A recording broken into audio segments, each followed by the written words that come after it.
Un saludo a la Sociedad Latinoamericana de Hombro y Codo, al comité organizador de este congreso y especialmente al doctor Byron Torres por la invitación. Vamos a hablar hoy de principios básicos en la técnica e indicación de la troplastia reversa. Estos son mis conflictos de interés. Tenemos tres objetivos básicos hoy en esta charla: definir las indicaciones, correlacionar la clínica con la imagenología en el paciente que esté indicada la prótesis reversa y compartir algunos conceptos biomecánicos.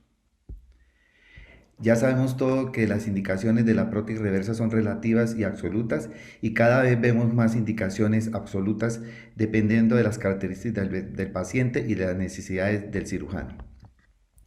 Y este es un caso normal de un paciente que nos llega al servicio, en el cual tenemos que tener en cuenta su edad, sus ambiciones de la cirugía, y tenemos que mirar al examen clínico su función, si hay dolor o no, artrosis, y mirar si en la función el paciente tiene un déficit de rotación externa. Como ustedes ven, son cuatro variables que tenemos que tener en cuenta, que es sí, no, para una toma de decisión. Son variables dicotómicas, pero que importan mucho en la decisión de cada uno de nuestros pacientes. Y en la correlación clínica radiológica tenemos que tener en cuenta esos hallazgos radiológicos con los hallazgos de difusión de rotación externa, y sobre todo la función del redondo menor con el signo de soplador positivo, porque nos puede indicar una necesidad de una transferencia tendinosa. La parte quirúrgica la tenemos que ser racional, conocer bien los principios biomecánicos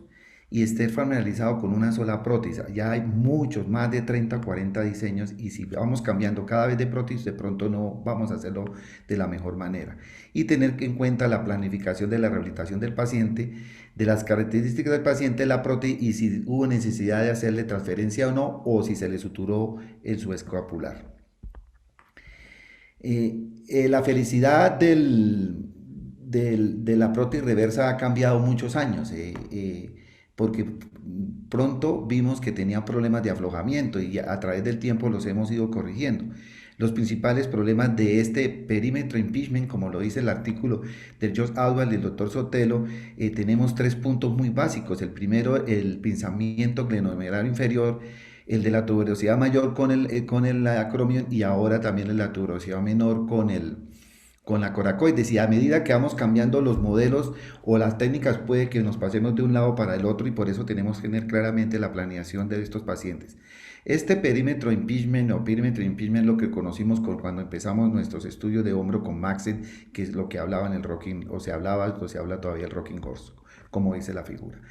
Y que hemos tratado de hacer es conocer los principios biomecánicos, conocer de estas complicaciones, y que aparte de los ensayos en laboratorio y la clínica, es aplicar la innovación para, como esta gráfica a la derecha, coloquemos la prótesis, la glenoidefera, en la mejor posición para evitar ese pinzamiento inferior, tratando de ponerla más inferior y lateralizando el centro de rotación.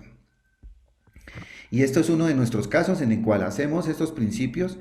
teniendo en cuenta la retrogresión del paciente, y el resultado radiológico nos muestra, como se ve en la figura del centro, que tenemos una aceptable y buena posición, pues, de la prótesis, buscando que no pince en abducción ni en flexión, mejorando en cierta forma mecánicamente la rotación externa y externa. ¿Cómo evitar este pensamiento glenohumeral o este rocking horse o el perímetro impingement? Hay varias formas, ya todos lo conocemos. Aumentamos el diámetro de la glenoidefera poniendo un offset posterior inferior entre 2 y 4 milímetros y buscando una inclinación medial de 10 grados. Pero lo más importante, que en los últimos años, de acuerdo a todos los estudios y especialmente los biomecánicos hechos por Sergio Gutiérrez, es el lateralizando el centro de rotación, ya sea por problemas tipo biológico, como lo explicó Waldo inicialmente, a un nivel entre 5 y 10 milímetros. Y como lo vemos aquí en esta figura de este artículo que he mencionado, vemos las tres formas de cómo lateralizamos el centro de rotación, ya sea por la glenoidefera, la metaglena, o la parte biológica del aloinjerto, que en cierta forma no ha tenido los mejores resultados porque reabsorbe el injerto. Entonces, la lateralización del centro de rotación nos pone también todavía la carita feliz, porque la trebiología y la fricción se afectan, y se da ese rocking horse que tenemos,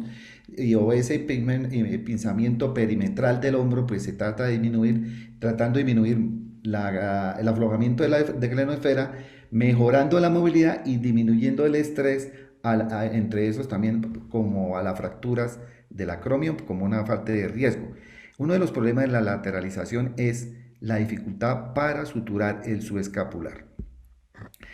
Viene otro problema. Si corregimos una cosa, podemos empeorar la otra. Entonces, nosotros si aumentamos la retroversión, mejoramos la rotación externa, perdón. Y la rotación interna se ve afectada también y por eso tenemos que mirar en cuánta retroversión lo vamos a dejar para que este paciente tenga una rotación interna. Vemos en la gráfica derecha varios estados clínicos de algunos de mis pacientes, que algunos son aceptables y otros no, porque tenemos dificultades a veces para lograr ese objetivo que tanto que haga rotación externa e interna, pero tenemos que tener en cuenta la retroversión, si le hacemos transferencia o no, para ir cómo lo vamos a rehabilitar y el tipo de prótesis para tener un buen resultado también en la rotación externa. La glenoides no se queda atrás en los principios que tenemos que tener en cuenta, ya tenemos que tener claramente la imagen radiológica, tanto en el TAC como en la resonancia, para clasificar los estados de orientación y de efecto óseo de la glenoides, que lo podemos estudiar con el TAC, 3D, la impresión, las guías quirúrgicas que estamos utilizando cada vez más, y de acuerdo a nuestros conceptos de hacer un flexado excéntrico o no excéntrico. Pero si lo hacemos céntrico, tenemos que mirar que lo podemos dejar floja la prótesis en aras de corregir el defecto y la retroversión. Y tenemos que emplear la lógica, en cierta forma, o los diseños de 3D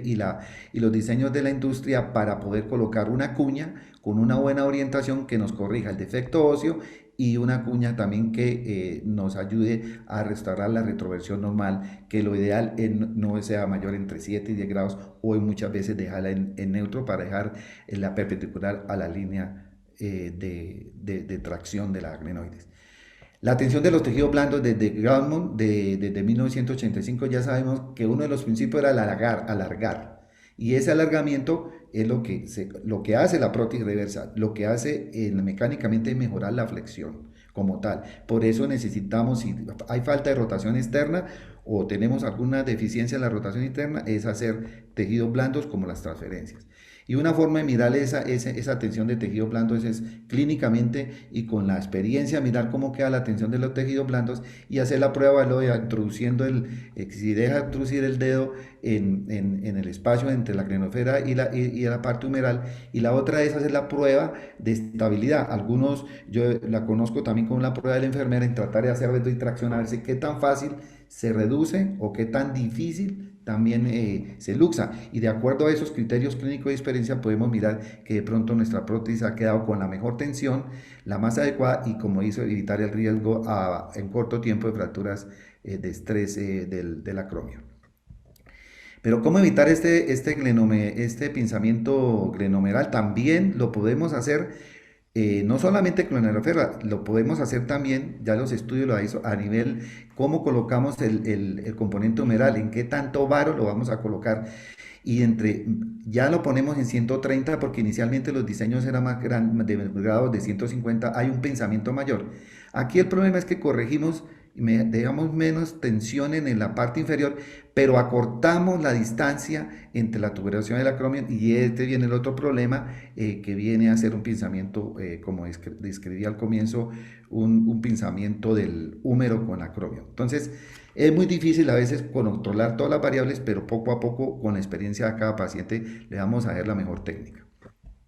Lo mismo pasa en estos momentos con este estudio, que es un estudio resumen también de toda la parte de las orientaciones del húmero, tanto si en varo o en valgo, y cómo vamos a lateralizar ese centro de rotación. Aparte de lateralizarlo en la glenoide, lo podemos lateralizar ya sea si nuestra prótesis, de acuerdo a las circunstancias óseas o las características del paciente, le vamos a poner un componente de numeral con un inserto que sea inlay o online. De acuerdo a las características del hueso, al déficit, podemos tomar una decisión para buscar la mejor biomecánica del hombro. Una de las circunstancias nuestras ya es una situación técnica que tenemos que tener muy cuidado, es en el momento de la colocación del componente humeral, que no nos vaya a quedar en varo o en valgo. Normalmente se tienden a ir en valgo, y esa colocación tiene que ser muy estricta y de mucho control del cirujano en cirugía para evitar estos problemas de mal alineamiento. El subescapular sí es una controversia, si lo suturamos o no, teóricamente sí hay que suturarlo, pero depende también de algunas características biomecánicas y si hicimos no transferencia, pues algunos dicen sí, otros dicen que lógicamente no es que lo digan, sino que claramente es una barrera que favorece el hematoma, disminuye el espacio muerto y es una barrera antiinfección y mejora la rotación interna. En aquellos pacientes que se le hace transferencia, lo ideal es hacerle sutura teóricamente para no perder rotación interna en estos pacientes. Ahora, si el paciente no se puede suturar, podemos tener un componente ya lateralizado y eso nos ayuda a la estabilidad del paciente, porque ese es un factor también de inestabilidad, la falta del subescapular, pero que intrínsecamente la prótesis y los diseños lo resuelven. Este es un ejemplo final de una de las tantas indicaciones de la prótesis, pero es un caso complejo, un paciente trasplantado renal infectado de una fractura de miatroplastia y que hicimos todo el proceso, pero que lo que quiero mostrar es que después de todo este proceso una prótesis reversa bien indicada tiene unos resultados funcionales muy buenos y radiológicas de una buena posición de la prótesis, conociendo los sistemas. Finalmente yo quiero dejar este